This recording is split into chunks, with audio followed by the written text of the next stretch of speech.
There's a part of your birth chart that shows the reason why you freeze, overfunction, or completely shut down when life feels too overwhelming.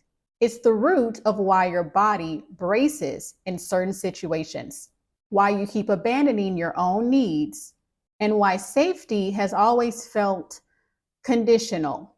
That part of your chart is Chiron. And when we look at the house it lives in, we uncover the exact area of your life where your nervous system stopped feeling safe. Chiron shows the wound your body still remembers and the healing your soul came here to do. So grab your birth chart, find the house or houses where Chiron sits, and let's dive in. Chiron in the first house carries a wound around identity, specifically around the raw fact of your existence. This placement often emerges from early experiences that taught your nervous system something about who I am is not okay. Whether through childhood criticism, rejection, neglect, bullying, or subtle emotional cues, your body absorbed the message. If I show up as myself, I'll be rejected. I have to perform or protect myself just to exist safely. I'm not lovable, just being me. The first house rules your presence, your face, your energy, your personality, your instinctual way of being. It's how you enter the world. So when Chiron lives here, your very being can feel unsafe. You may question whether it's okay to be seen, to take up space, to be perceived at all. This wound often runs silently in the background, not as loud drama, but as a chronic sense that you're too visible and yet still unseen. Too much and not enough. Always slightly out of sync. Always waiting for someone to confirm that it's safe to just be you. But healing doesn't come from becoming better. It comes from realizing you were never broken in the first place. Challenges with this energy are around your nervous system defaulting to freeze or shapeshift mode when attention is on you, even in small ways, like speaking up or being photographed. There may be a tendency to question your worth or likability, especially when meeting new people, entering a room, or starting something fresh. There may be deep discomfort with being perceived, often resulting in self-consciousness, masking, or avoidance of leadership roles or visibility. You may over-identify with external appearance, performance, or others' reactions to determine how acceptable you are. And there may be a quiet, chronic belief that you are flawed, different, or not fully welcome, even if no one has explicitly said so. This wound is rarely logical. It's somatic. A tightness in your throat when you speak your mind. A shrinking of your posture when someone stares too long. A bracing in your body before introducing yourself. Your nervous system doesn't trust that existing as you are is safe. This energy can show up in your life in a few different ways. So you may withhold your personality in new environments, waiting to fill out the room before letting people see the real you.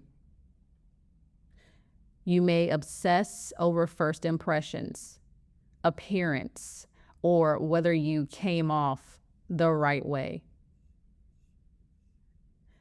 You may avoid leadership or spotlight moments, even when you know you're meant for more. You may over-apologize for your existence, feeling like a burden for simply having needs, opinions, or presence. You may engage in self-silencing or code switching to avoid conflict, rejection, or judgment. And you may question whether you have a right to take up space, socially, professionally, or emotionally. Those with Chiron in the first often come off strong, magnetic, or capable, but carry a quiet internal ache, a nervous system that's still asking, is it okay for me to just be me? Healing this placement begins when you stop performing your existence and start inhabiting it. Your nervous system needs repeated, embodied experiences of being safe in your own skin. You don't have to become someone more polished, palatable, or perfect. You don't have to explain or fix yourself.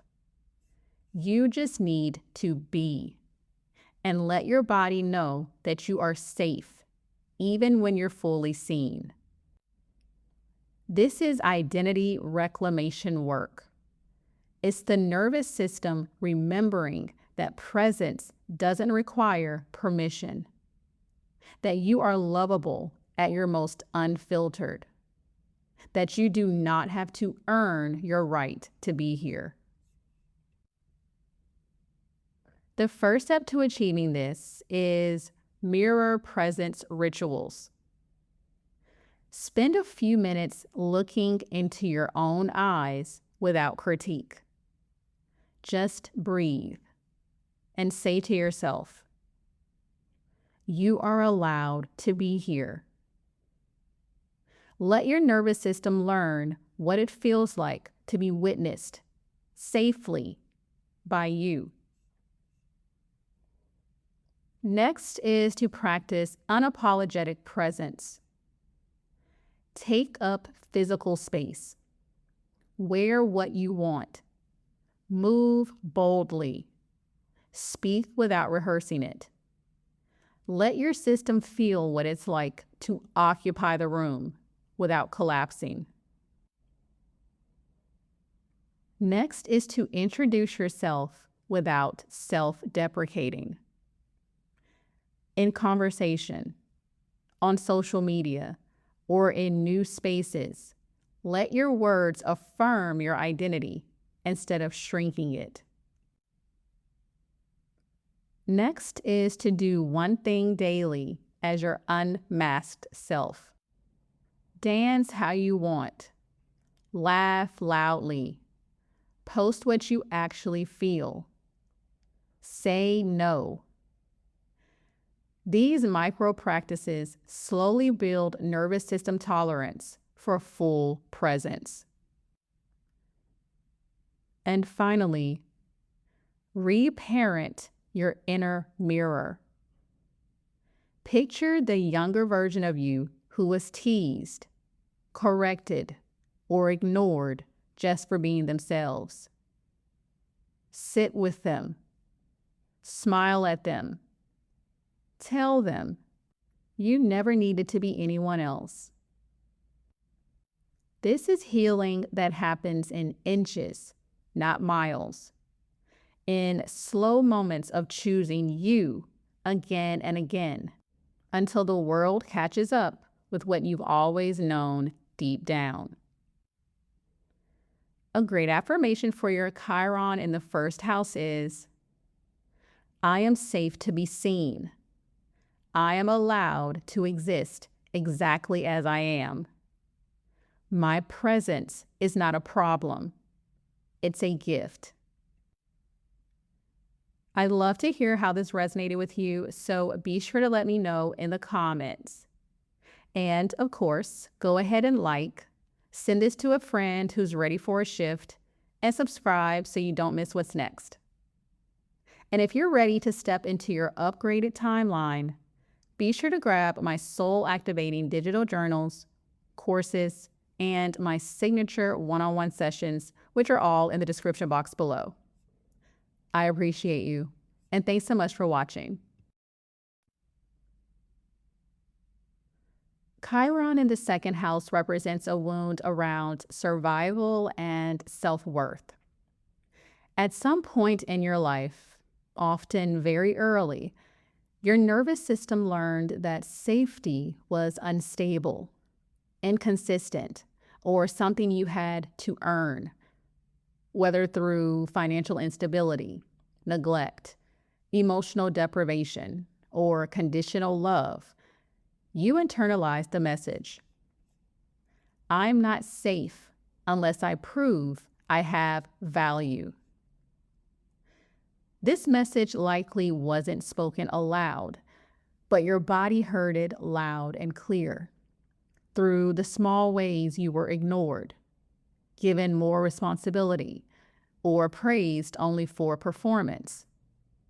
Your system began to equate love with labor, value with output, stability with silence, perfection, or overgiving.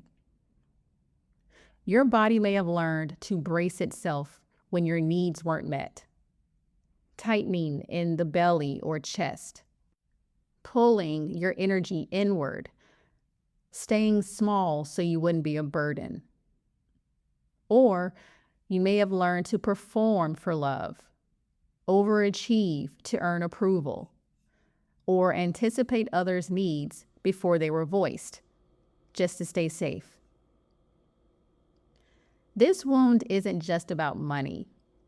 It's about whether you feel you're allowed to exist and be supported without guilt, fear, or shame.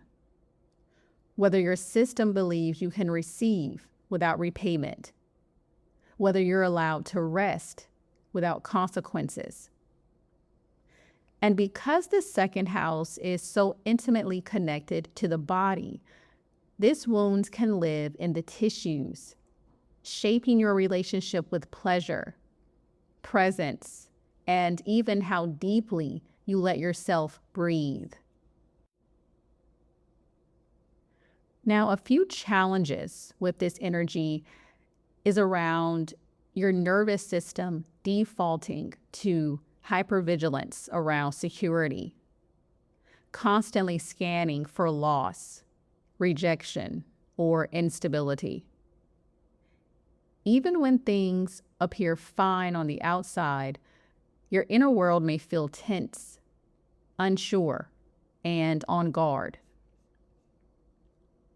You might freeze when your value is questioned, especially in relationships, jobs, or financial situations.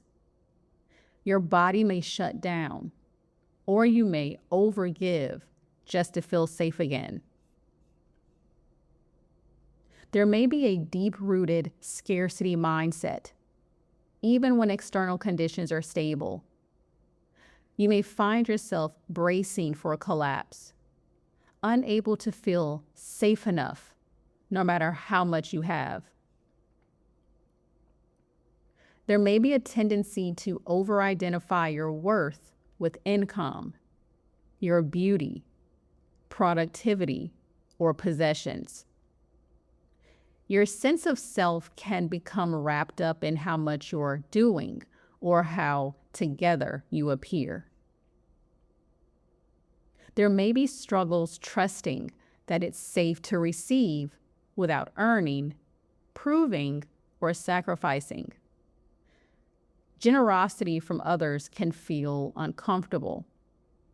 Compliments, help, or love might trigger suspicion or self-judgment.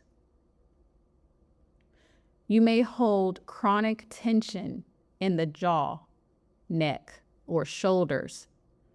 These are parts of the body that clench when we're trying to hold it all together. So your posture may unconsciously reflect a lifelong attempt to feel grounded, anchored, and prepared for what might go wrong. This isn't weakness, it's survival wisdom. But over time, it becomes a pattern that blocks nourishment, ease, and joy. Now, this energy can show up in your day-to-day life in a few different ways. So you may undersell yourself or undercharge in your business or career, even when you know you're qualified, doubting whether people will value you unless you over-deliver.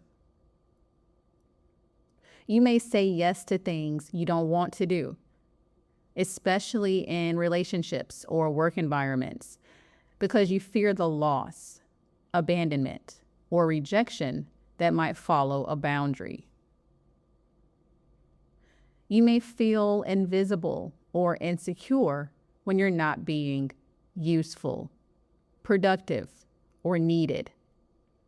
You may equate your worth with being busy, helpful, or self-sacrificing. You may have nervous breakdowns when your finances fluctuate or when you feel not good enough despite external achievements. The nervous system collapses under the weight of old fear, even when the mind knows better. There may be a pattern of attracting relationships that mirror your unhealed self-worth wound. Dynamics where you're valued for what you do, not for who you are. And you may have fluctuations in weight, income, or energy tied to emotional safety patterns. So your body may reflect the emotional turbulence of your inner foundation, rising and falling with the tides of worthiness. Even receiving compliments or love may trigger anxiety, not because you don't want it, but because your nervous system doesn't believe it's safe to be valued without strings. So a kind word can feel overwhelming. A gift might come with guilt. And so the very things that you crave become emotionally complicated.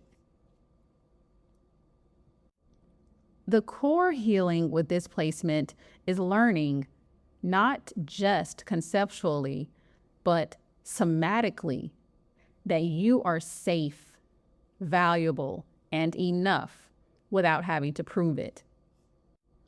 This isn't about affirmations alone. It's about rebuilding a relationship with your body that says, you are safe here now. You don't have to grip, push, or earn every breath. To regulate your nervous system, you need to create embodied experiences of sufficiency and grounded presence. You need to feel what it's like to receive and still be whole, to rest and still be worthy, to let things come to you, not through struggle, but through self-trust. The first step to achieving this is somatic grounding rituals. Walking barefoot on the earth, holding a warm cup of tea, gentle self-massage, or EFT tapping with phrases like, I am safe in my body. These practices help anchor your energy back into the present moment and into your worth without needing to do anything first. Next are to create safety anchors. So create small sensory routines that help you feel held and rooted.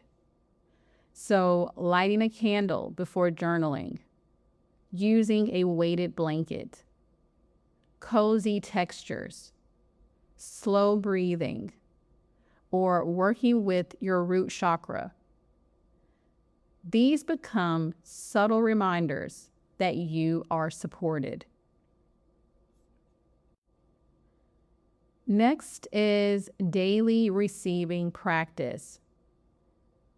Allow compliments to land without deflection.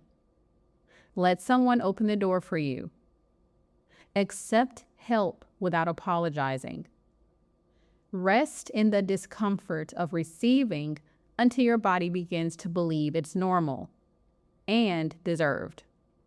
Pause and breathe instead of instantly reciprocating. This rewires the reflex that says you must earn everything. And finally, financial nervous system work. Notice how your body reacts before, during, and after spending or receiving money.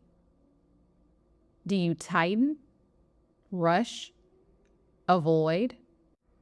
Begin to regulate yourself in those moments, not to control the outcome, but to create inner safety, regardless of the numbers. This work isn't linear. Some days you'll feel regulated and empowered. Other days, the old pattern will resurface. But every time you meet it with compassion instead of control, your body learns something new, something softer, and something safer.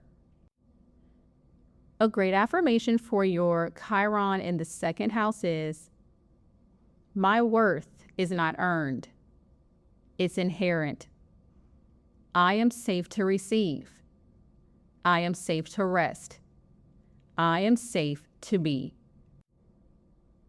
I'd love to hear how this resonated with you, so be sure to let me know in the comments. And of course, be sure to like, send this to a friend who needs it, and subscribe so you never miss an upgrade. And if you're ready to start living the version of your life you actually deserve, be sure to grab my soul-activating digital journals, courses, and my signature one-on-one sessions, which are all in the description box below. I appreciate you, and thanks so much for watching.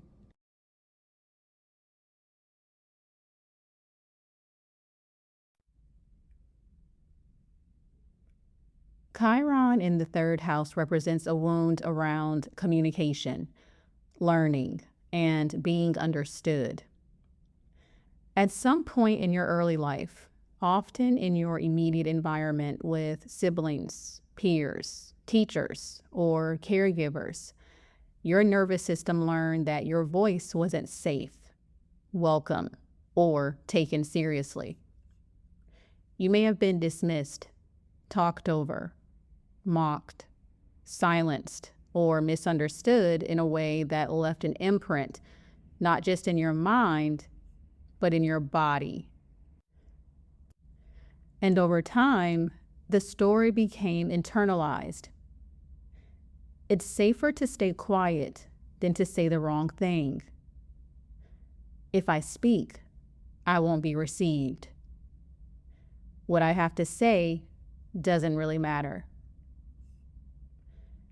This wound isn't just about public speaking or writing.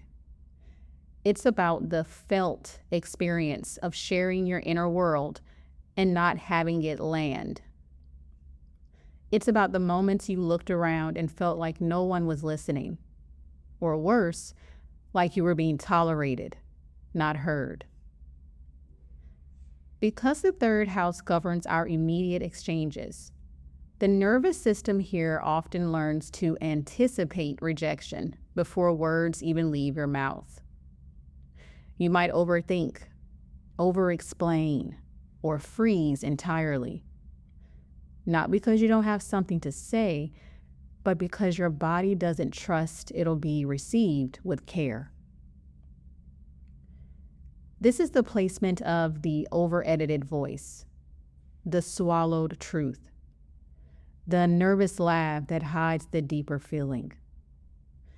But within this wound lies your medicine, the ability to heal your nervous system through truthful, regulated expression, and to help others feel seen through the power of presence. Now, the blocks and challenges that come with this energy may be around your nervous system defaulting to anxious overthinking, especially when asked to speak, teach, write, or share your perspective. Conversations may feel like landmines, your system scanning for tone shifts, facial reactions, or signs you're being judged.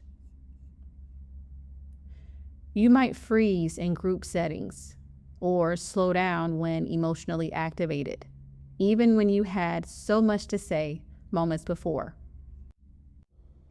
You may have a tendency to fawn in communication, saying what you think others want to hear to avoid conflict, rejection, or discomfort.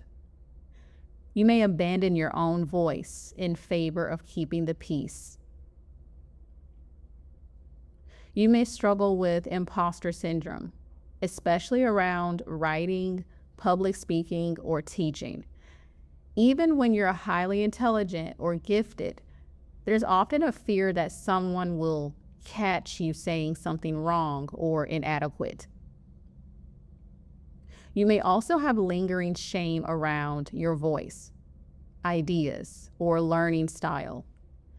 This can stem from being teased for your tone, criticized for how you speak, or made to feel slow or scattered in traditional learning environments.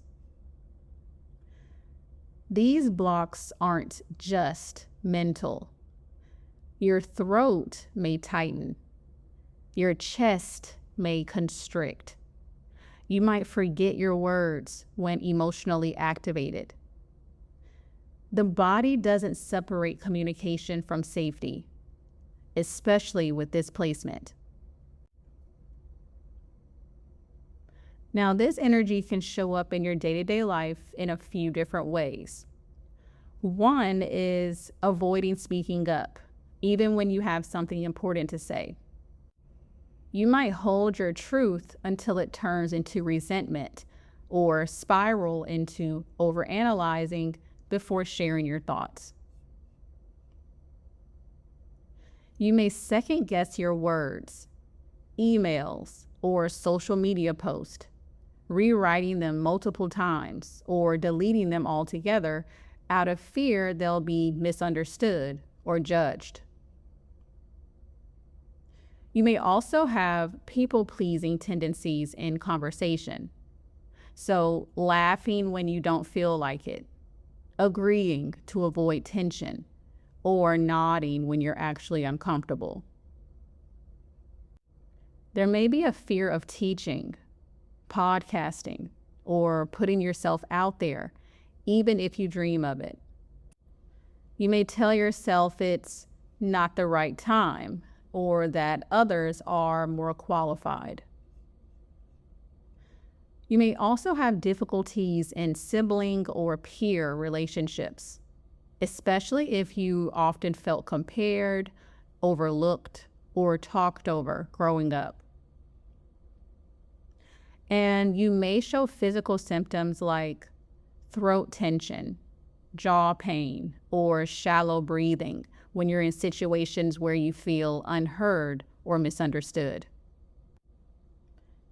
You might also notice you're someone who deeply craves meaningful conversations, yet often walks away from social situations feeling depleted, overstimulated, or unseen.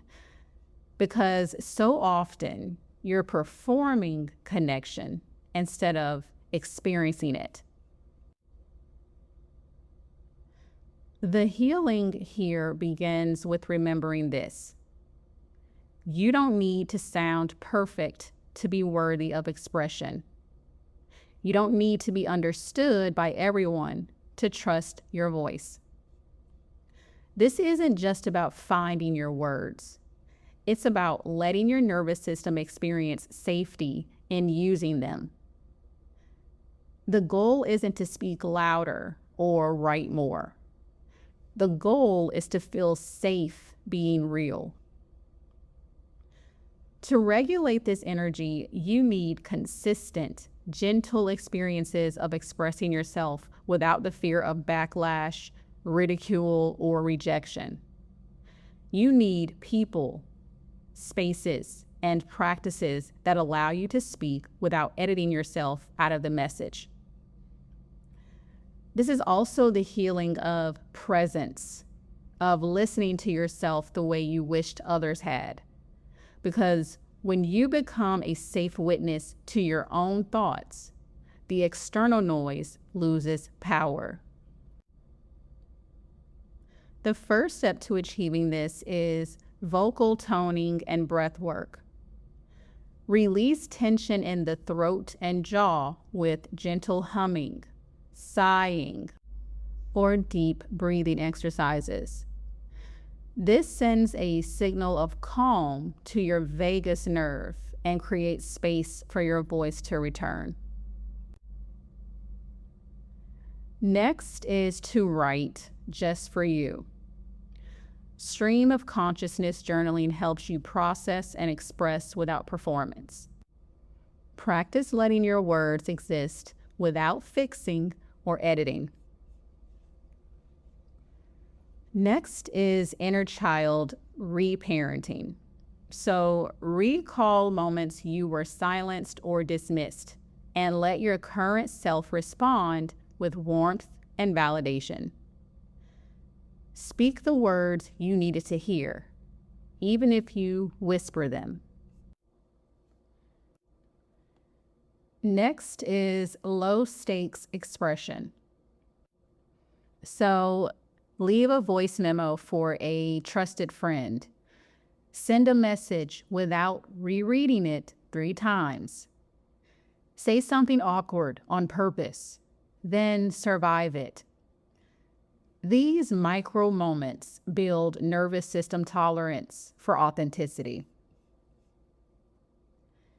And finally, have daily check-ins with your voice. So say out loud, "This is what I'm feeling today." Let your body feel what it's like to name an emotion and not be punished for it. With time, your voice stops being something to manage and becomes something that grounds you, something that connects you, something you no longer fear, but trust. A great affirmation for your Chiron in the 3rd house is, "My voice is allowed. My thoughts are valid. I am safe to speak, even if I shake." Be sure to let me know what hit home for you and drop it in the comments below. And of course, be sure to like, send this to your friends, and subscribe so you stay aligned with the vibe. And if you're ready to step into your upgraded timeline, be sure to grab my soul-activating digital journals, courses, and my signature one-on-one sessions, which are all in the description box below. I appreciate you, and thanks so much for watching.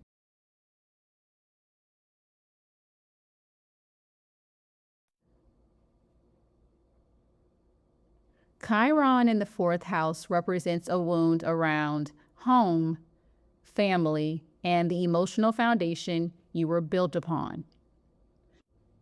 At some point, often in childhood, your nervous system learned that the place meant to feel most secure didn't. Whether through abandonment, emotional suppression, instability, or unmet needs, your body internalized the belief, I'm not safe here. I have to stay alert to survive.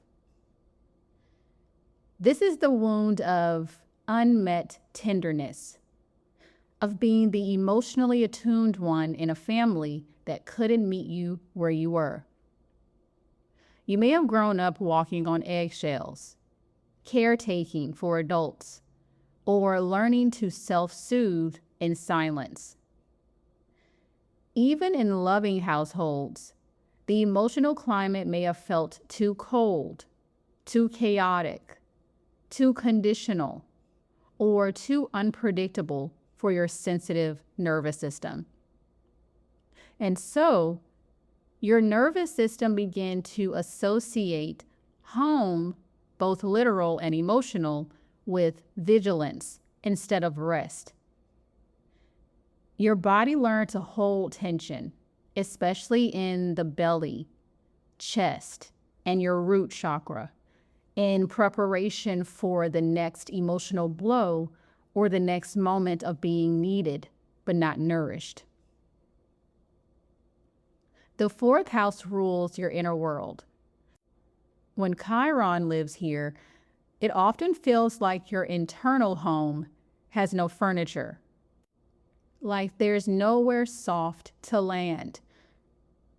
But this placement also carries a powerful truth. You have the ability to become the safe place you never had. You can build the emotional home your nervous system's been aching for. Now, some blocks and challenges that come with this energy are around a few things. So your nervous system may default to emotional hypervigilance, always scanning for shifts in tone, energy, or mood, especially in close relationships. Your system may prepare for abandonment or rejection before it even happens. You might shut down emotionally when overwhelmed, not necessarily because you're cold, but because your system learned to suppress emotion as a form of protection.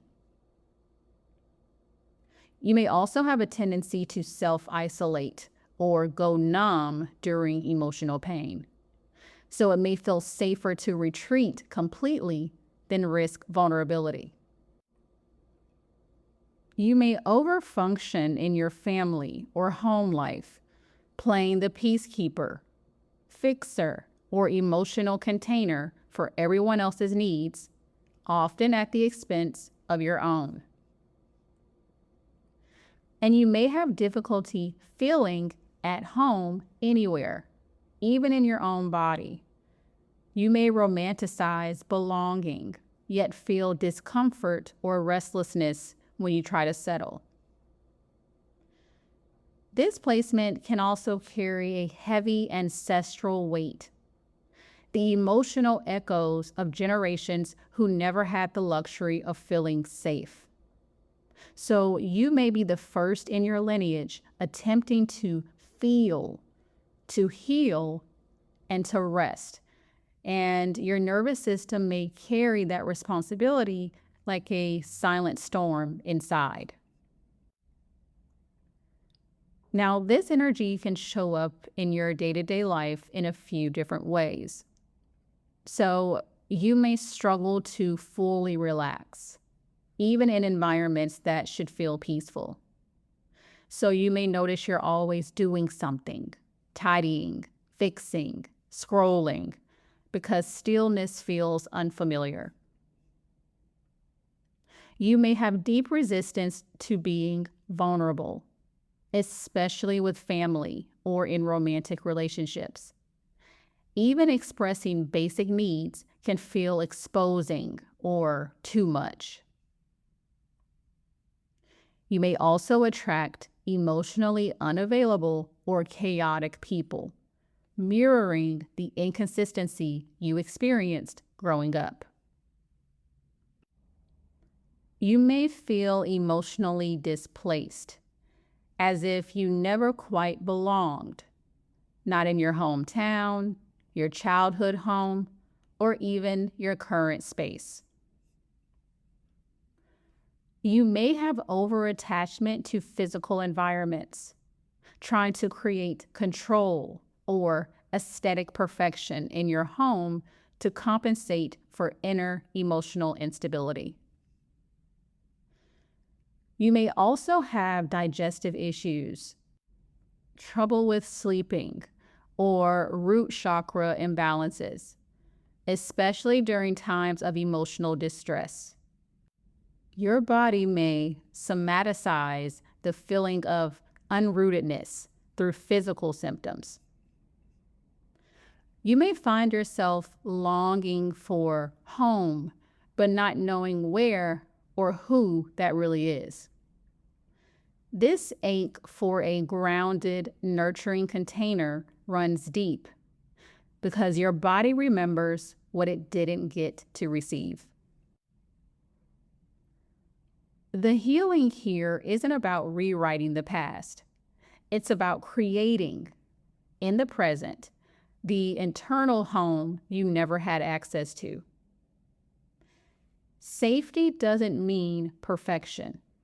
It means presence. Your nervous system needs consistent, lived experiences of emotional availability from you to you. You repattern this energy by building a relationship with stillness that doesn't feel threatening, by creating emotional rituals that whisper, "It's safe to soften." This is about learning to mother yourself, not with pressure, but with warmth. To come home, not through another person or perfect home decor, but through returning to your breath, your heartbeat, your real, raw, unedited self. The first step to this is practicing emotional grounding rituals.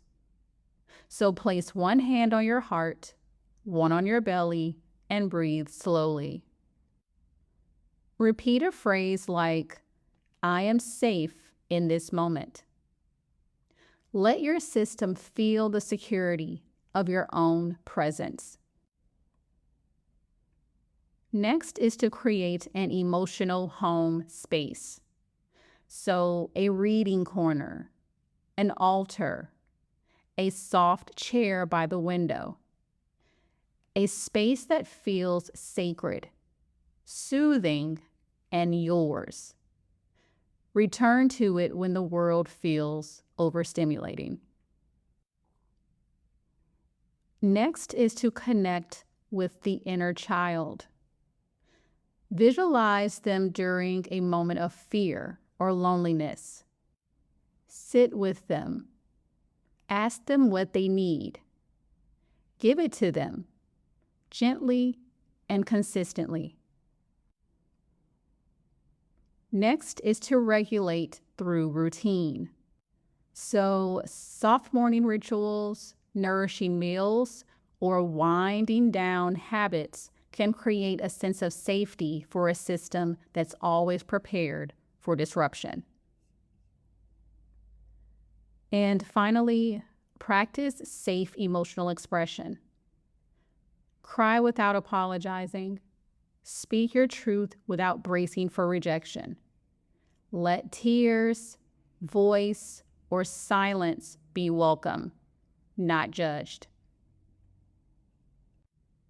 This work is slow, it's sacred, and it builds over time. Your nervous system may not trust safety right away, but with repetition and softness, it begins to believe, maybe I don't have to run anymore. Maybe I can rest. A great affirmation for your Chiron in the 4th house is, I am allowed to take up space. I am safe in my body. I am allowed to come home to myself. I love to hear how this resonated with you, so be sure to let me know in the comments. And of course, be sure to like, send this to a friend who needs it, and subscribe so you never miss an upgrade. And if you're ready to follow the nudge that brought you here, be sure to grab my soul activating digital journals, courses, and my signature one-on-one sessions, which are all in the description box below. I appreciate you, and thanks so much for watching.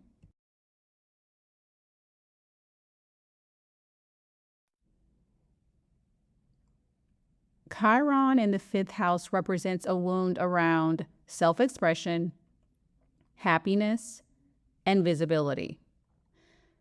Somewhere along the way, usually in childhood or early adolescence, your nervous system learned that shining too brightly came with consequences.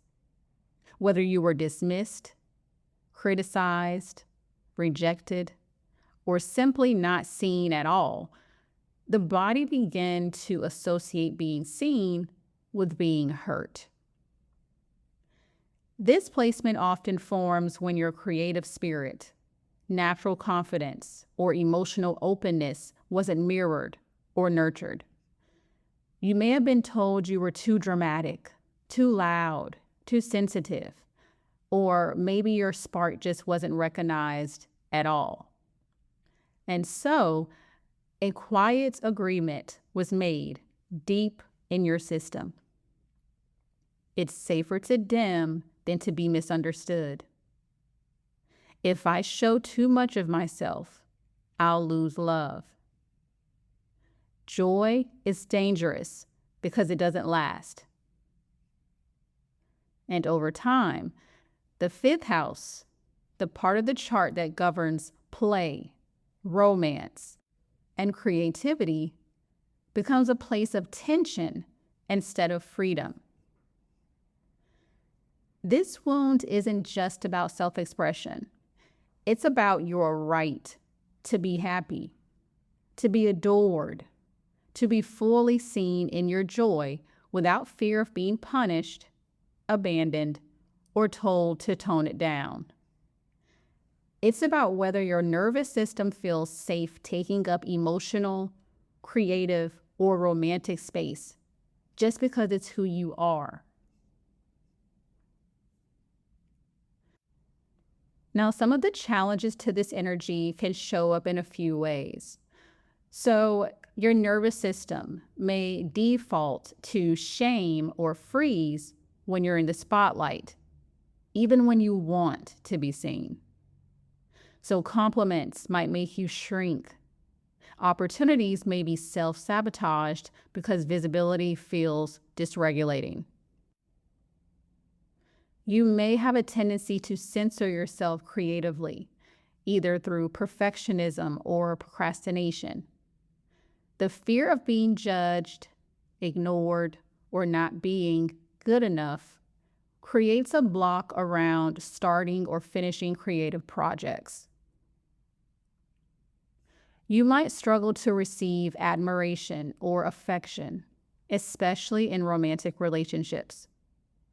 Being the center of someone's attention can feel overwhelming or triggering. You may also carry a deep-seated fear that happiness will be taken away if you let yourself feel it. The nervous system braces for disappointment in the moments that should feel light, fun, or fulfilling.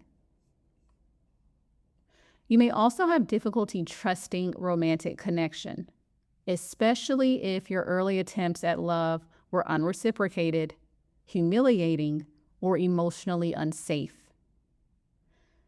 Your nervous system may hold tension in the throat, solar plexus, or chest. These are the areas connected to expression, identity, and visibility. These are the spaces where joy tries to rise and also where fear often clamps down. So this energy can show up in your life in a few different ways. One is shrinking yourself when others compliment you, redirecting attention, or laughing off praise because it feels unsafe to let admiration land. You may avoid visibility in your business, art, or personal life, telling yourself you'll share when it's perfect, but really avoiding the vulnerability of being seen.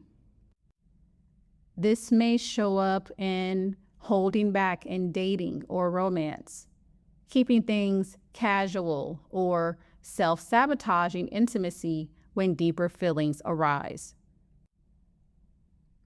You could procrastinate on creative dreams, not because you're lazy, but because your nervous system feels exposed when your heart is in something. Also, feeling disconnected from joy. So even when your life is good, there may be subtle numbness, as if your body is afraid to let the happiness fully in. And you may over-identify with your inner critic, especially around beauty, performance, or likability, as if you have to perfect your image to be chosen or admired. This placement can create a quiet grief, not for what went wrong, but for the parts of you that never got to shine, the parts that were so vibrant but learned to dim just to stay loved. The core healing is this: you don't have to earn happiness. You don't have to perform to be loved. You don't have to shrink to be safe. To regulate your nervous system, you need consistent, low-pressure experiences of being fully expressed without consequence. You need to feel yourself light up and survive it. To let someone adore you and not flinch. To create something imperfect and let it exist. This is a slow reconnection with the part of you that wanted to play, love, and create just to feel alive. The part of you that was never too much, just too bright for the people who couldn't see. To achieve this, the first step is creative play with no outcome. So paint, dance, sing, write. Give your inner child permission to explore, not perform. The goal isn't mastery. It's expression without pressure. Next is romantic self-attunement. Take yourself on dates. Let yourself receive compliments. Mirror the kind of tenderness you long for, with or without a partner. Next are joy rituals. Start small. So a few minutes of music in the morning, or a 5-minute stretch in the sun. Your nervous system needs time to believe that joy doesn't always end in pain. Next is expressive breath work or vocal release. Sighs, hums, or gentle sounds help clear the energy of "I'm not allowed to take up space." This gives your voice a pathway to regulation. And finally, visibility exposure in microdoses. So share a thought online without editing it. Wear something bold.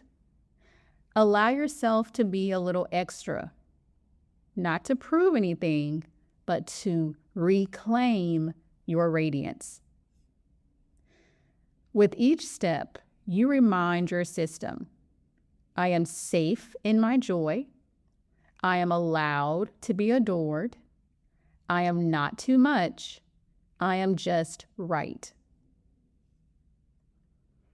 A great affirmation for your Chiron in the 5th house is, it is safe to be seen.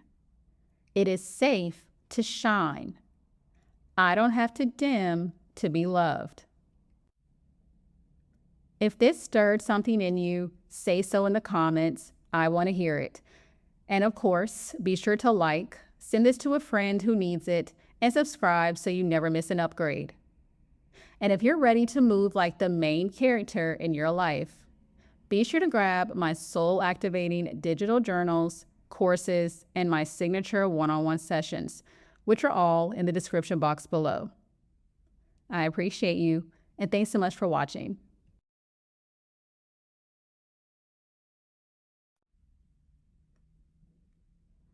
Chiron in the 6th house represents a wound around self-worth through service, routine, and perfection. At some point, usually through early conditioning or repeated life patterns, your nervous system learned that being good, being useful, or being needed was the only way to feel safe or valued.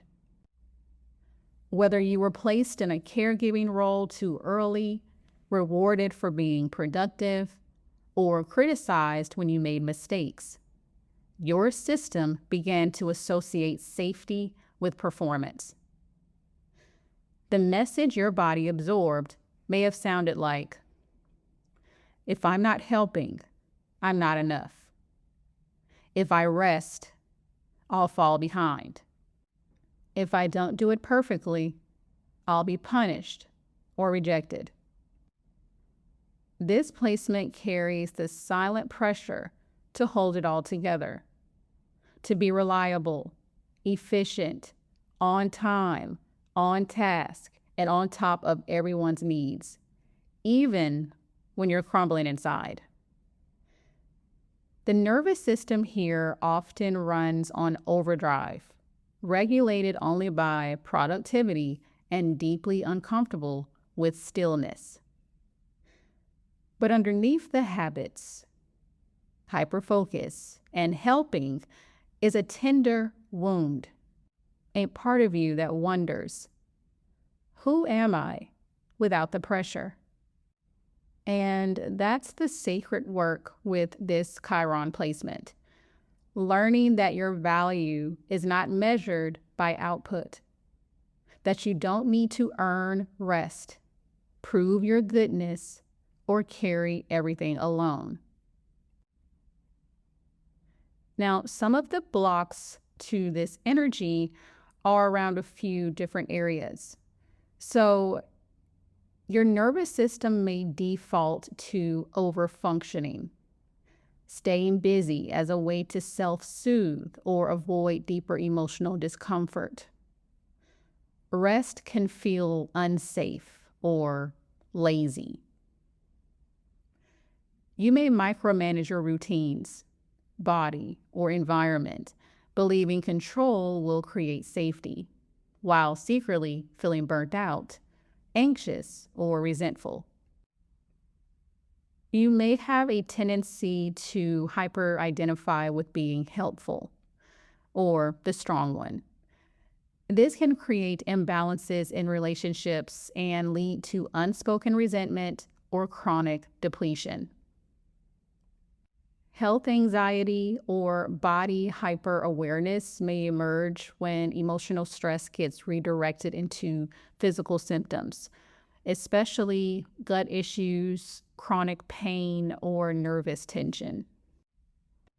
Another challenge is difficulty trusting that things will work out without your constant vigilance or effort. Letting go may feel like failure instead of freedom. Your body may carry this wound in subtle physical ways.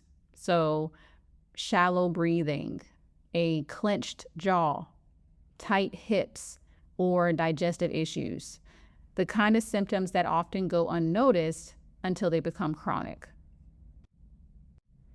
These energies can show up in your life in a few different ways. So this can be working yourself to exhaustion, often for the benefit of others, with little time left to yourself.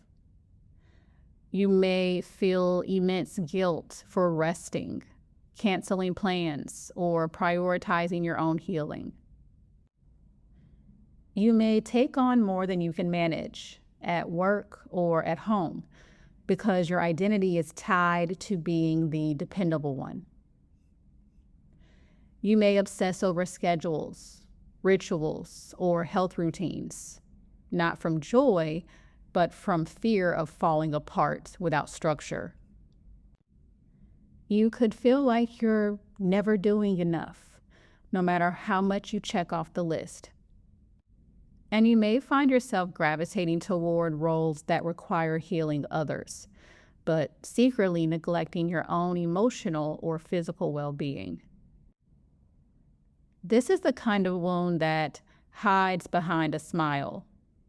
You show up, you do the work, you meet the needs, and yet a quiet ache lingers beneath it all. The part of you asking, when is it my turn to be cared for? The healing here is not about doing more.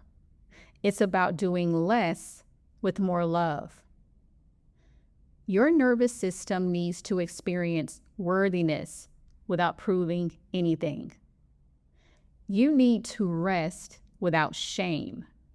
Say no without guilt. Offer help from overflow, not obligation. You repattern this energy by slowly unwinding the belief that healing, success, or service must be earned through sacrifice. You learn to hold structure without rigidity, to offer care without depletion, to find wholeness without perfection. The first step to achieving this is nourishing rest rituals. Take intentional pauses that don't revolve around productivity. Rest as a spiritual practice. Lie down during the day. Take slow sips of tea. Let your system learn that nothing will fall apart when you soften. Next is to reclaim your body as safe, not a project. Gentle body scans, intuitive movement, or breath work to check in without fixing. Learn to be with your body rather than micromanage it. Next is shift service into reciprocity. Practice asking for help without apology. Let someone care for you the way you care for others. Notice the resistance and soften into it. Next is to create loose structure. Use rituals that guide, not control. So journaling, gentle to-do list, or morning routines with space for intuition. Let structure feel supportive, not stifling. And finally, inner voice rewiring. When your mind says, I have to do more, pause and ask, is that true? Or is that fear? Replace it with, I get to do less and still be worthy. This healing doesn't happen through hustling harder. It happens when you choose yourself in the quiet moments, when you decide that being gets to matter just as much as doing. A great affirmation for your Chiron in the 6th house is, my worth is not measured by how much I give. I am allowed to rest. I am allowed to receive. I am already enough. Let me know what hit home and drop it in the comments. And of course, if this spoke to you, be sure to like it, share it with someone you love, and subscribe to stay in the vibe. And if you're ready to invest in your highest timeline, be sure to grab my soul activating digital journals, courses, and my signature one-on-one sessions, which are all in the description box below. I appreciate you, and thanks so much for watching.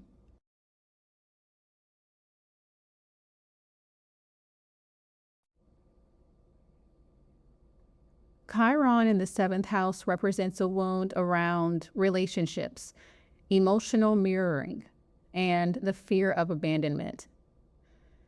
At some point in your life, often through a significant caregiver or early relational experience, your nervous system began to associate safety with being chosen. Whether through betrayal, neglect, emotional inconsistency, or simply a lack of attunement, your body may have learned to shape-shift for love. You became hyper-aware of what others needed, where they were emotionally, and how to earn closeness, even if it meant self-abandonment. The unspoken message was, if I make myself easy to love, maybe they won't leave. If I become what they want, maybe I'll finally feel chosen. If I disappear into the other person, maybe I'll finally feel safe. And so your nervous system wrapped its sense of safety around someone else's approval, constantly scanning for a connection, constantly afraid of rupture. Over time, the desire to be loved became entangled with the fear of rejection, creating relationships where you either lost yourself or ran from intimacy entirely.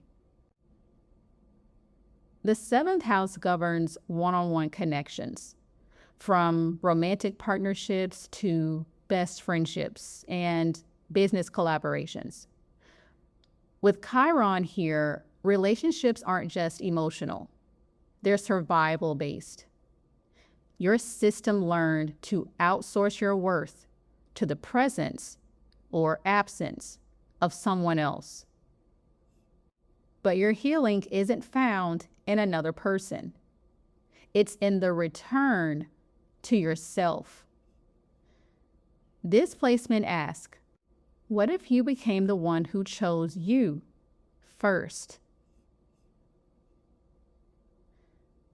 Now, some common challenges with this energy can be in a few different areas.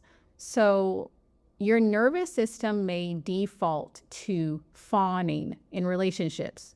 So over-apologizing, over-accommodating, or shape-shifting to avoid tension, conflict, or rejection. You may have a tendency to lose yourself in love, merging so deeply with the other person that your own needs, boundaries, and identity become blurred or forgotten. You may have a deep fear of abandonment, even in secure relationships. You may anticipate being left, cheated on, or rejected, and subtly self-sabotage as a form of protection. You may have difficulty being alone, especially when unpartnered. Loneliness may trigger panic, self-doubt, or feelings of inadequacy. There may be an overfixation on being chosen, romantically, socially, or professionally, as a way to validate your worth or avoid feeling invisible. You may notice subtle bodily responses to these patterns. Shallow breathing when your partner pulls away. Heart racing when someone doesn't text back. Tightening in the chest or belly when there's emotional distance. These aren't overreactions. They are body memories of a time when emotional disconnect did feel like danger. So this energy can show up in your life in a few different ways. So overgiving in romantic or platonic relationships, often attracting partners who reflect your own unhealed self-worth. People who take but don't give, or who need rescuing. Feeling incomplete or anxious when single, even if you're independent in other areas of life.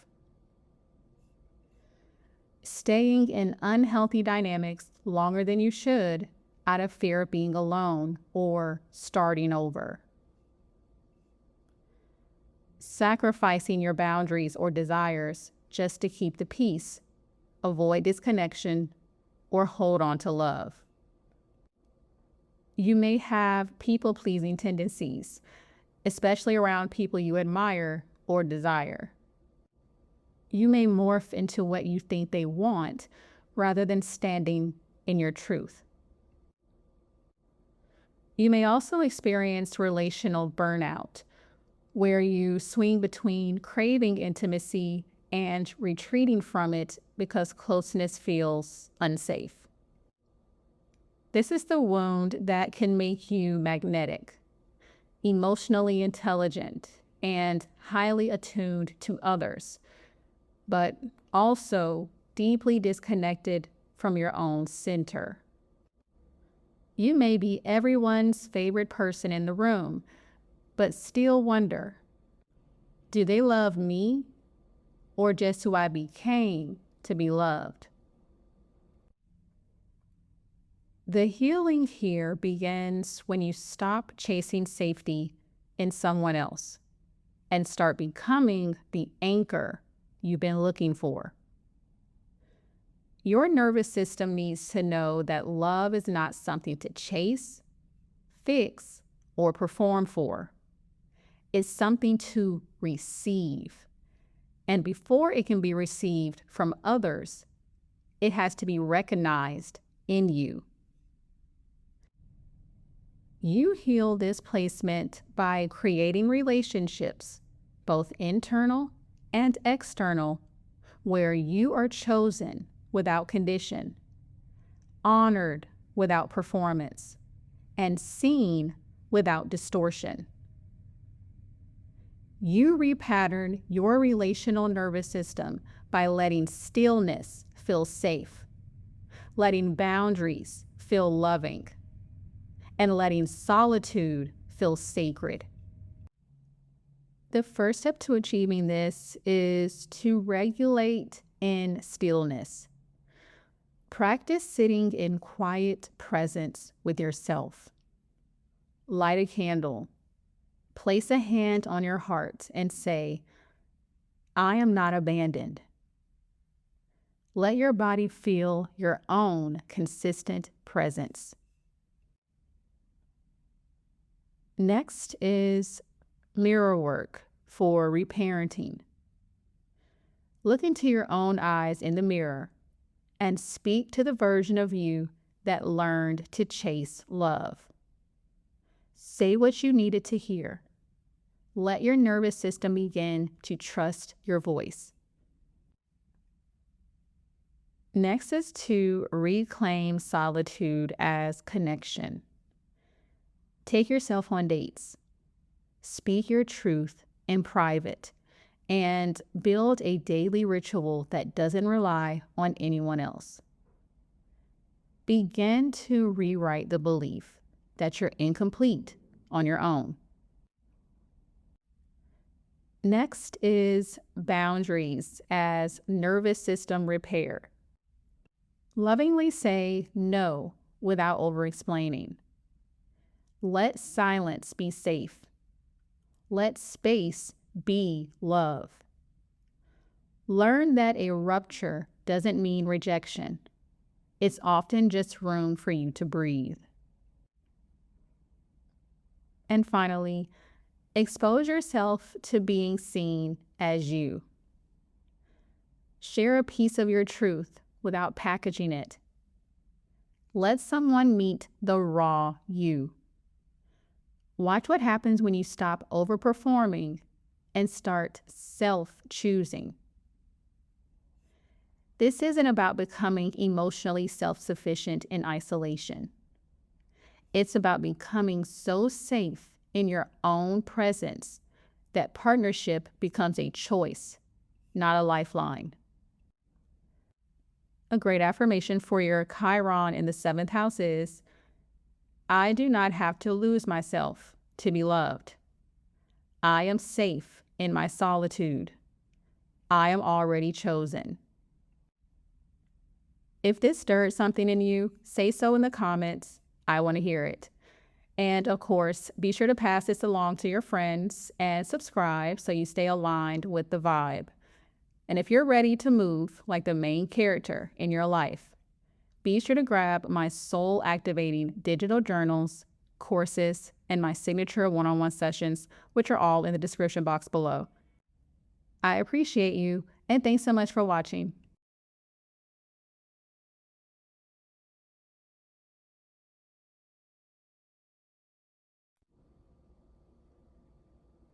Chiron in the 8th house represents a wound around emotional exposure, control, loss, and intimacy. This placement often comes with deep energetic imprinting, experiences where your boundaries were violated, your trust was broken, or your emotional depths weren't respected. At some point, your nervous system learned it's not safe to be vulnerable.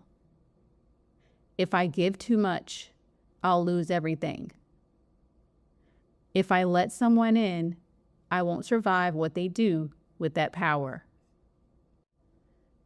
The 8th house governs everything hidden, taboo, and transformational.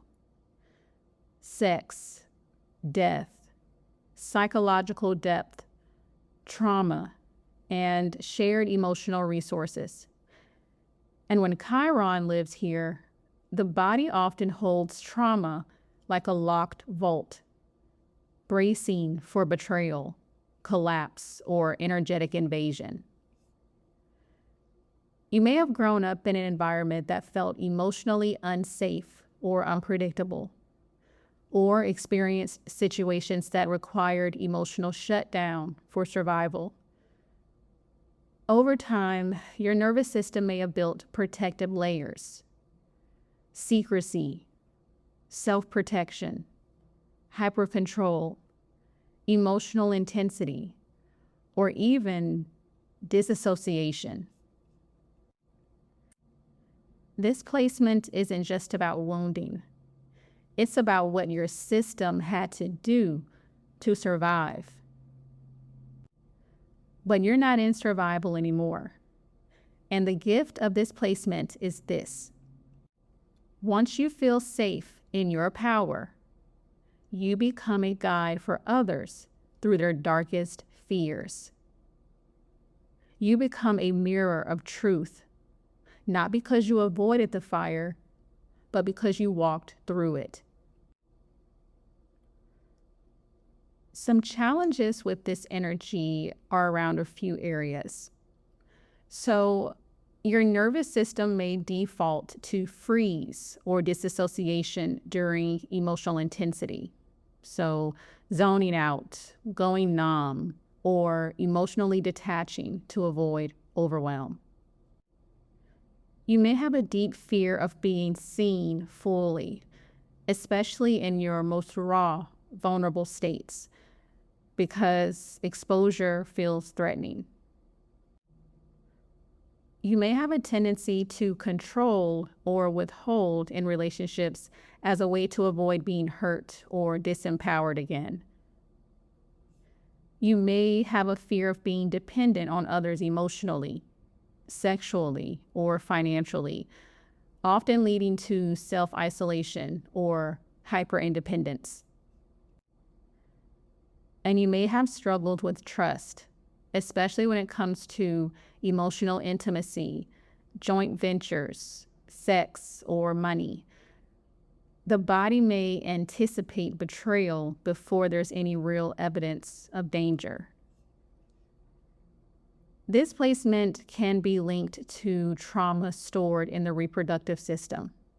pelvis, or root chakra, areas of the body connected to power, vulnerability, and safety and union.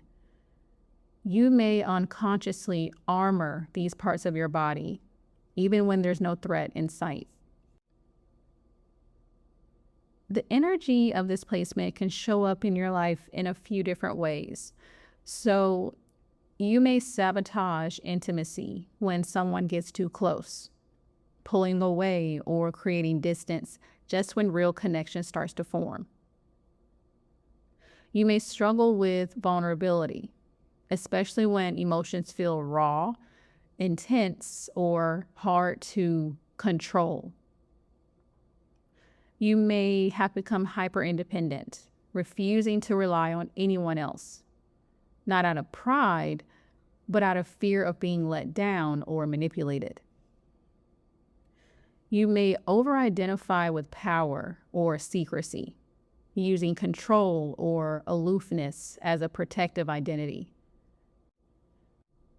You may have emotional intensity in relationships, so you may attract karmic or transformative connections that awaken your deepest fears, as well as your deepest healing.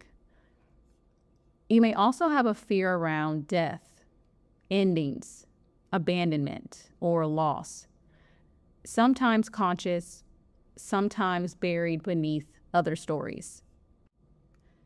Even if you seem calm on the outside, your inner world might feel like a pressure cooker, a place of high-stakes emotion, unspoken stories, and power struggles no one else can see. And that's because your nervous system has had to carry more than it ever should have had to, alone. The healing here begins when you stop bracing for loss and start making room for safety and connection. Chiron in the 8th asks you to reclaim your right to feel safe in your body, in your power, and in your emotional truth. This isn't about becoming emotionally light. It's about knowing that your depth isn't dangerous, that you're allowed to feel fully without falling apart, that you can let people in without losing yourself. You repattern this energy through emotional embodiment, through letting your nervous system experience what it never got to. Slowness, trust, intimacy that doesn't ask you to betray yourself to feel secure. The first step to achieving this is somatic trauma release practices. Hip openers, deep belly breath work, or trauma-informed movement that reconnects you to the parts of your body that hold fear, especially the root and sacral chakra areas. Next is emotional exposure in safe doses. Share truth with someone you trust. Name an emotion in real time. Let someone witness your vulnerability without rushing to explain or fix it. Next is to practice conscious receiving in sex, love, or support. Soften into letting something come toward you without gripping for control. Next is to set sacred boundaries from power, not protection. Express your no from clarity, not fear. Let boundaries be a way of choosing yourself, not keeping the world out. And finally, write your origin wound story, and then write what safety would have looked like instead. Let your body feel the imagined safety until it starts becoming more familiar than the trauma. You don't heal this placement by avoiding the dark. You heal by reclaiming your light inside the dark. The part of you that knows how to transmute pain into power, grief into wisdom, endings into rebirth. A great affirmation for your Chiron in the 8th house is, I am safe to feel. I am safe to trust. I am safe to let love all the way in.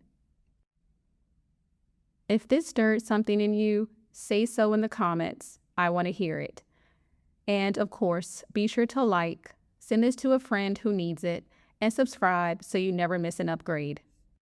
And if you're done playing small with your power, be sure to grab my soul-activating digital journals, courses, and my signature one-on-one sessions, which are all in the description box below. I appreciate you, and thanks so much for watching.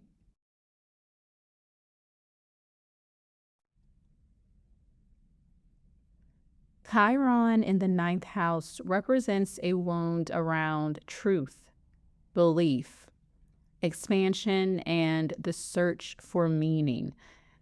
This is often the story of someone who grew up feeling spiritually displaced, intellectually discredited, or like their inner knowing was too much, too idealistic, too rebellious, too strange to belong.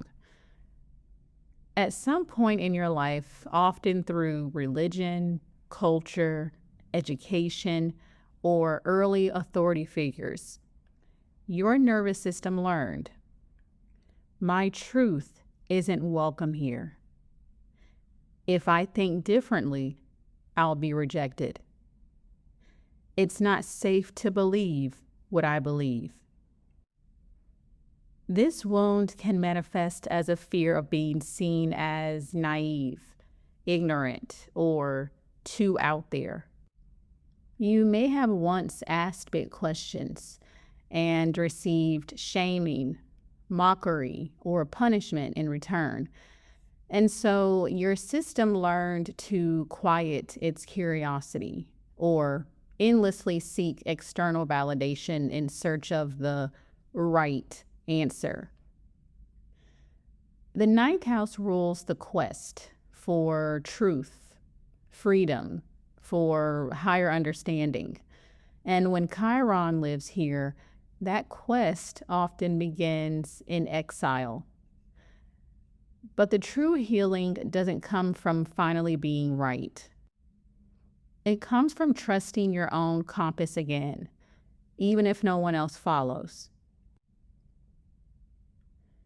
Now, some of the challenges with this energy can be around a few different areas.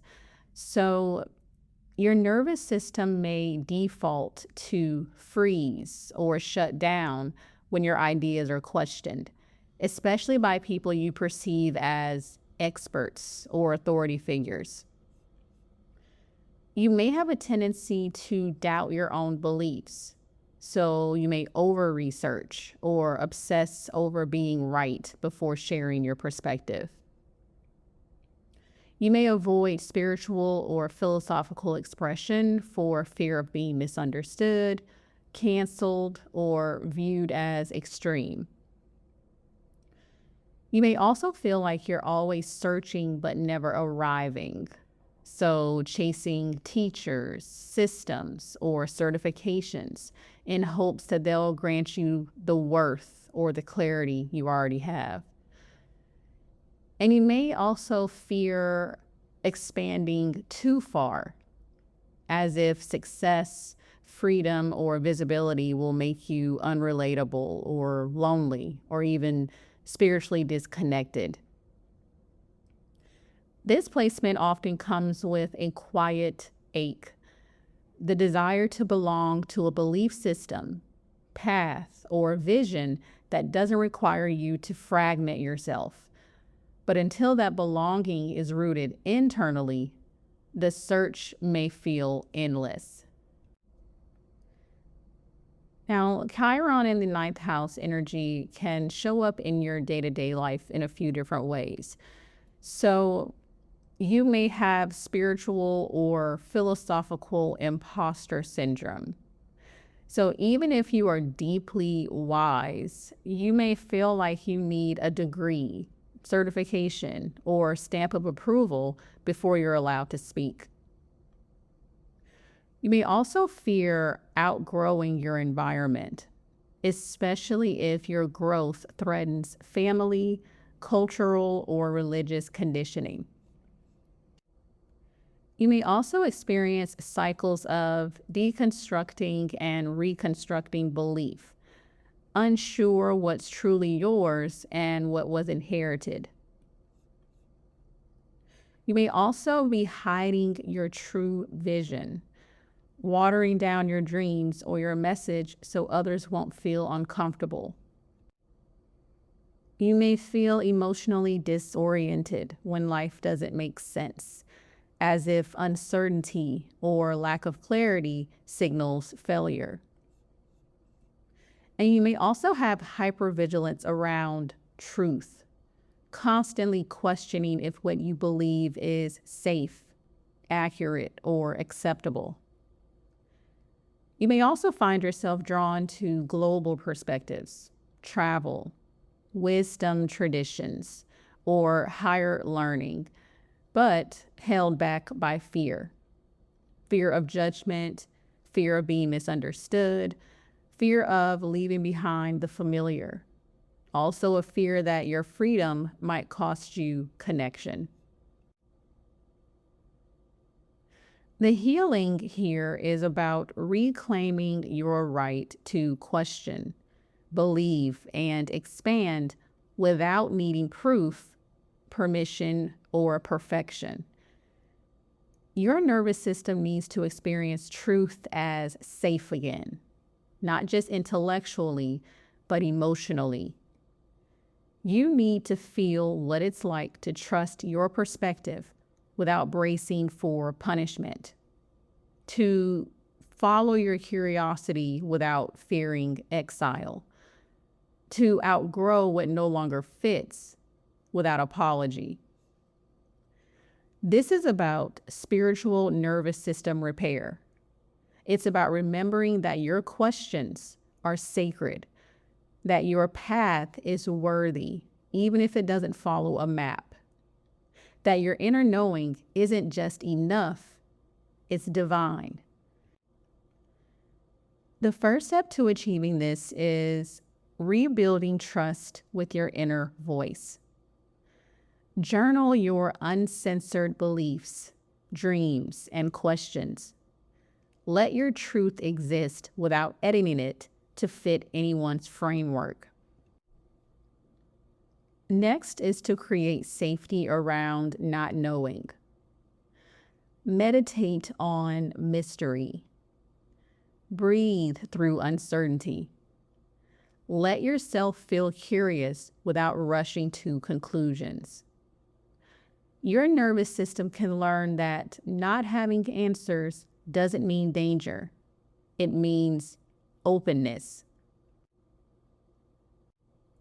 Next is to tell your story without shrinking it. Share a personal truth that once felt too much, even if it's just with one safe person. Let your nervous system experience expansion without backlash. Next is to reclaim movement as medicine. So travel, physically or mentally. Take walks without a destination, or explore unfamiliar teachings. These acts of nonlinear exploration help your system to rewire its relationship with freedom.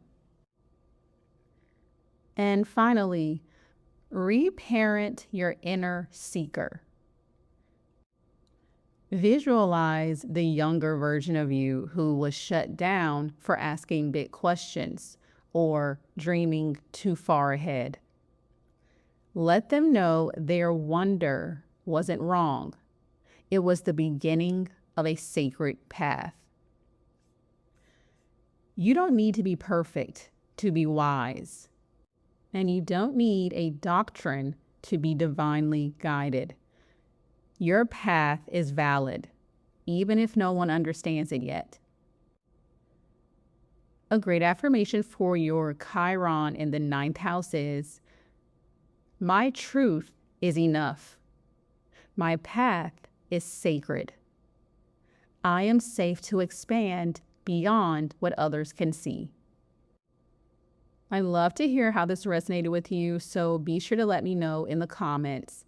And of course, be sure to hit like, send this to someone who needs this reminder, and subscribe to stay tapped in.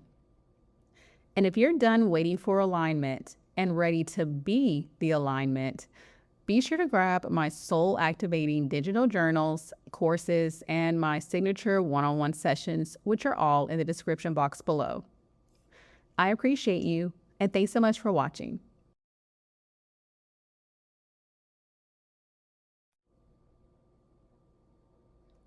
Chiron in the 10th house represents a wound around visibility, public identity, and what it means to be recognized in the world.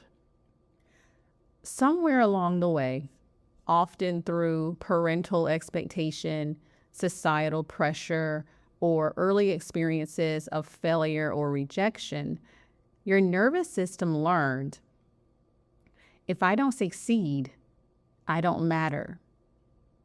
If I'm seen, I'll be judged. If I take up space, I'll be torn down. This placement is often shaped by early dynamics with authority figures, especially a parent who was critical, emotionally absent, or who placed heavy expectations on your shoulders. You may have learned to achieve as a way to be loved, or to stay small because being seen brought unwanted pressure or punishment.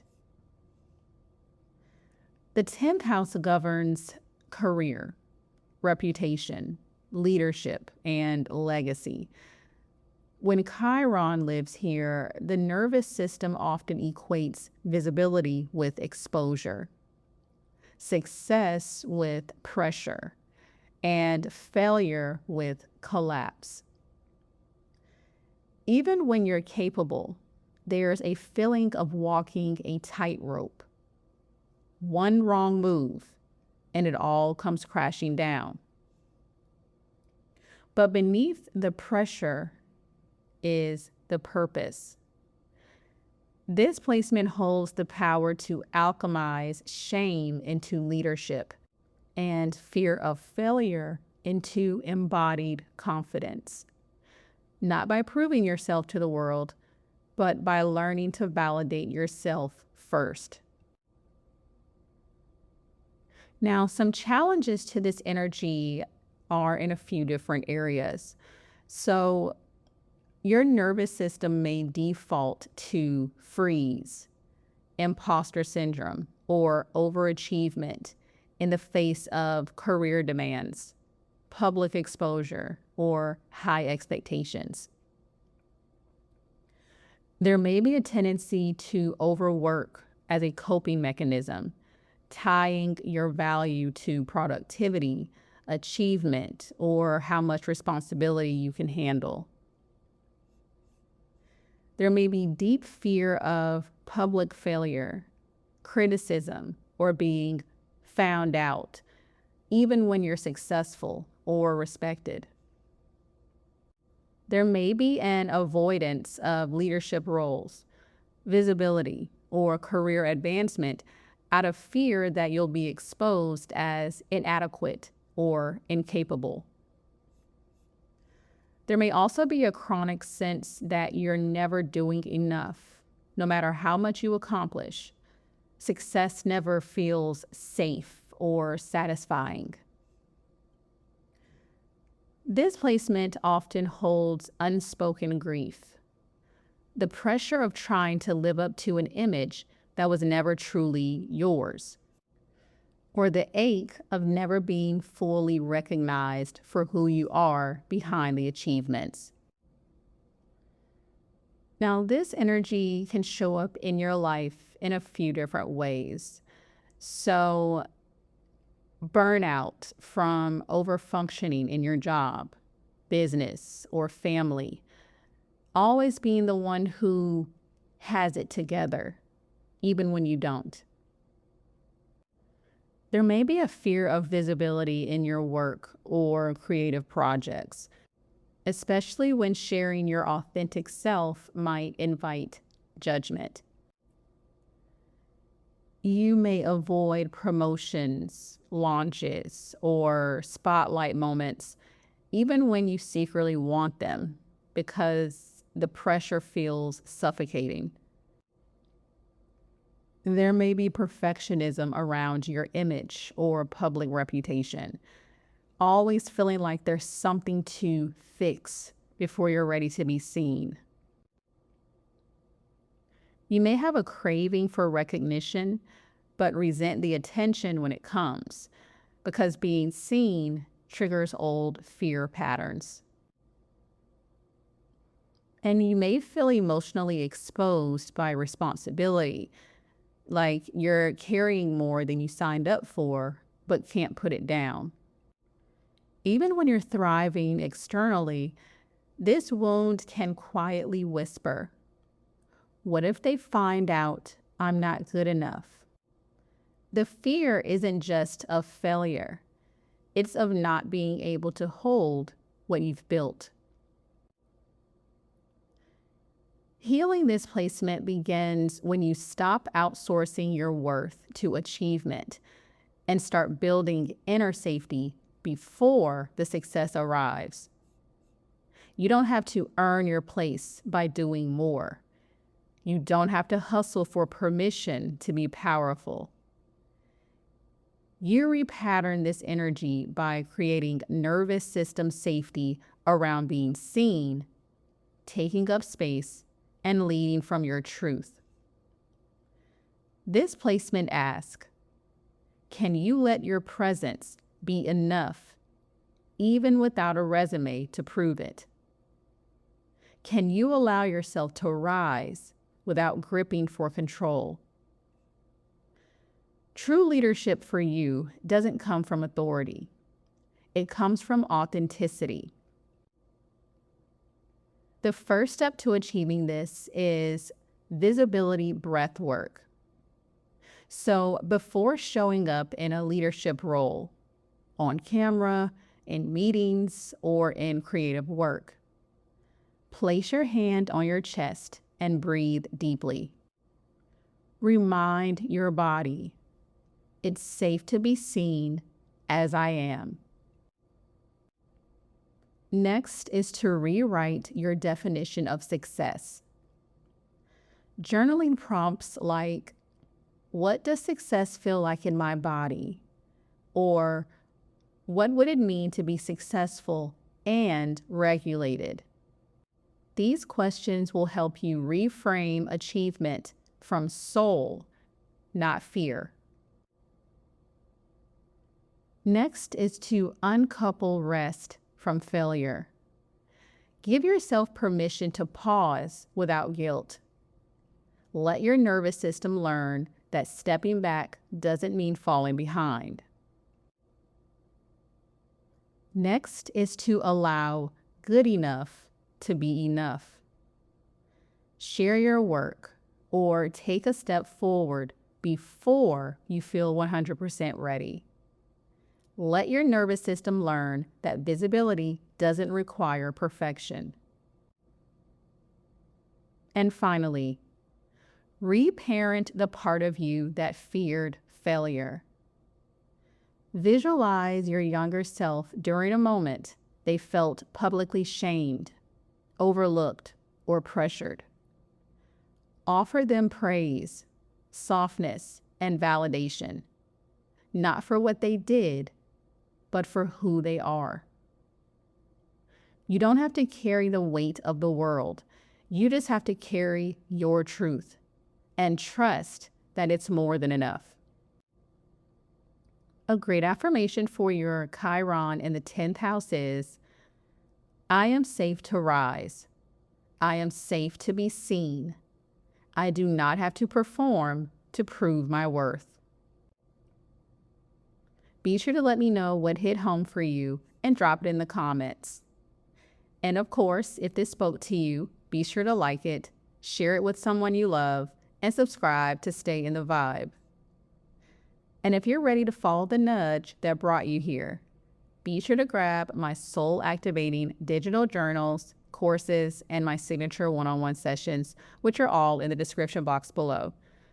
I appreciate you, and thanks so much for watching.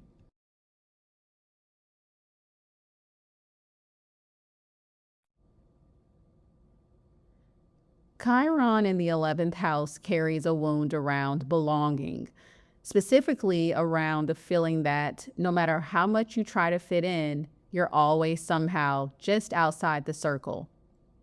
Whether it was through peer rejection, being labeled weird, or feeling like the black sheep of the family, your nervous system absorbed a core message early on. If I'm fully myself, I won't be accepted. I don't belong anywhere. The more I try to connect, the more I feel alone. The 11th house is the space of community, friendship, shared vision, and collective dreams. It governs the part of you that wants to be part of something greater, to contribute, to be included, to feel seen in a group. But when Chiron lives here, the body often holds old pain around exclusion, alienation, or betrayal by the very groups you longed to be part of. So your nervous system does what it knows. It scans for rejection.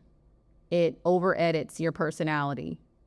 It shrinks your quirks, dulls your ideas, and tries to blend, even though your soul came here to stand out. The truth with this placement is that this wound doesn't make you unlovable. It makes you a visionary, someone here to build the very kind of belonging you never had. Some challenges to this placement can be around your nervous system defaulting to social anxiety or emotional disconnection in group settings, even when you want to be included. There may be a tendency to abandon or censor parts of yourself to avoid being judged, excluded, or misunderstood. You may become the chameleon in social spaces, adapting to fit the group's energy while feeling unseen or hollow inside. You may carry a deep fear of public rejection, criticism, or not being enough for the group, which can lead to self-isolation or over-efforting for validation.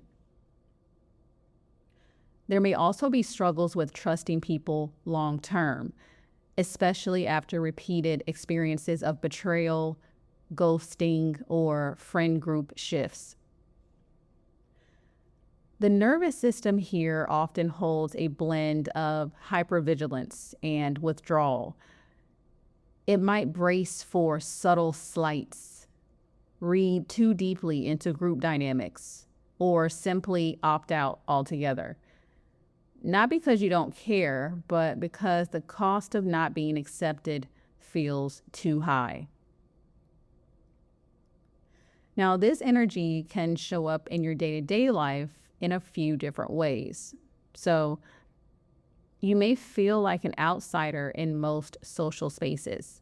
Even if you're physically included, there's a quiet sense of they like me, but they don't really see me. There may be people pleasing in friend groups, saying what's expected or performing likability to avoid tension. You may avoid group activities or collaborations, even when you long to be involved, because past experiences left emotional residue. You may bury your big ideas, vision, or opinions out of fear they'll be too weird, too idealistic, or too much. You may have difficulty trusting friends or communities, fearing that at any moment the connection might shift, fade, or disappear without warning. And you may overcompensate through performance or detachment, using intellect, aloofness, or overachievement to earn your seat at the table. This is the wound of quiet exile, where your nervous system remembers what it felt like to be left out, left behind, or not fully invited in. Even when you're surrounded by people, there may still be a part of you that whispers, "You're not one of them." The healing with this placement is about building belonging within before chasing it outside of you. Your nervous system needs to feel safe being different, safe being real, safe being seen without adapting to survive. You repattern this energy by letting your body experience what it's like to belong without bending, to stand in your truth and still be loved. And when you do, you don't just heal your own loneliness. You become the community leader, connector, or guide that others were waiting for. The first step to achieving this is to create safe containers for connection. Build one-on-one relationships where you can share unfiltered parts of yourself. Let your nervous system experience intimacy before expanding into bigger groups. Next is to let your weirdness breathe. Post the thing, wear the outfit, share the opinion. Let your system notice what happens when you stop censoring and how often you're more embraced than you thought. Next is to heal social wounds with the inner teen. So visualize the version of you who was excluded, mocked, or felt invisible in school or friend groups. Speak directly to them. Include them. Let them know they were never too much, just ahead of their time. Next is to practice presence in groups. Before entering a social setting, ground yourself. Set the intention. I don't have to perform. I just have to show up as me. Breathe through discomfort without shutting down. And finally, redefine community on your terms. Your belonging may not look traditional. It may come through online spaces, soul friends, creative collaboration, or vision-based leadership. Let yourself find the right circles, not just the familiar ones. You're not here to blend in. You're here to create belonging by being exactly who you are. A great affirmation for your Chiron in the 11th house is, I don't have to abandon myself to belong. My presence is enough. My difference is my gift. Of course, I'd love to hear how this resonated with you, so definitely let me know in the comments. And be sure to like, share this with someone that you love, and subscribe to stay in the vibe. And if you're ready to invest in your highest timeline like it's a non-negotiable, be sure to grab my soul-activating digital journals, courses, and my signature one-on-one sessions, which are all in the description box below. I appreciate you, and thanks so much for watching.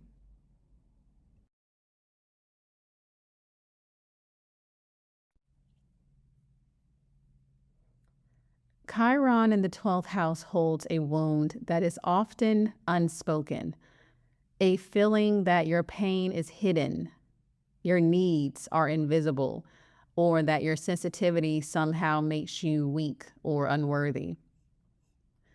This placement often emerges in people who were expected to suppress their emotions, carry others' pain without question, or remain quiet so they wouldn't become a burden. Over time, your nervous system may have internalized this pattern. If I disappear, maybe I'll be safe.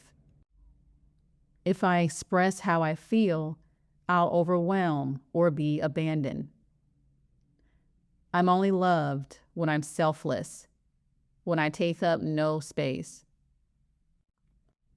The 12th house is the area of the subconscious, collective emotion, spirituality, and dreams. When Chiron lives here, the wound is subtle but profound. The ache of being unseen. The confusion of holding everyone else's emotions but not knowing your own. The exhaustion of being a container for pain you were never meant to carry. But underneath this wound lies one of the most beautiful gifts: the capacity to deeply heal, feel, and hold space for others once you've made space for yourself.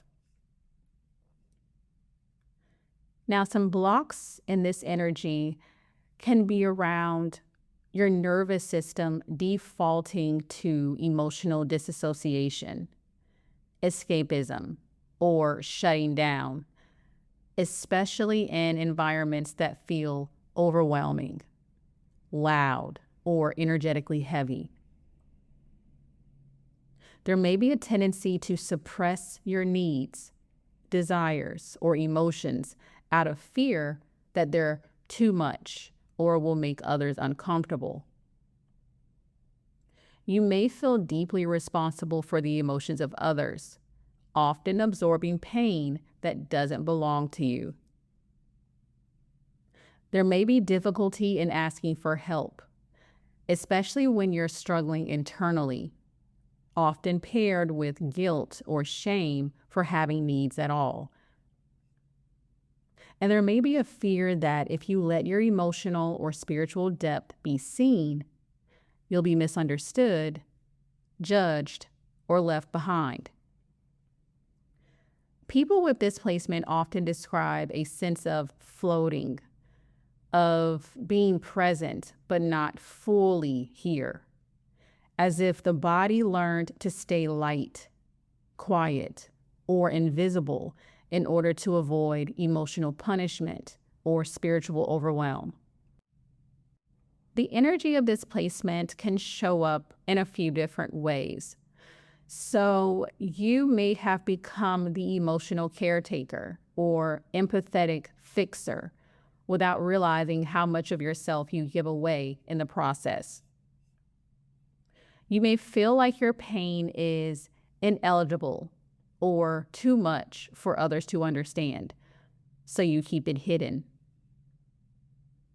You may disappear into roles, relationships, or spiritual bypassing, using silence or compassion to avoid expressing anger, grief, or personal truth.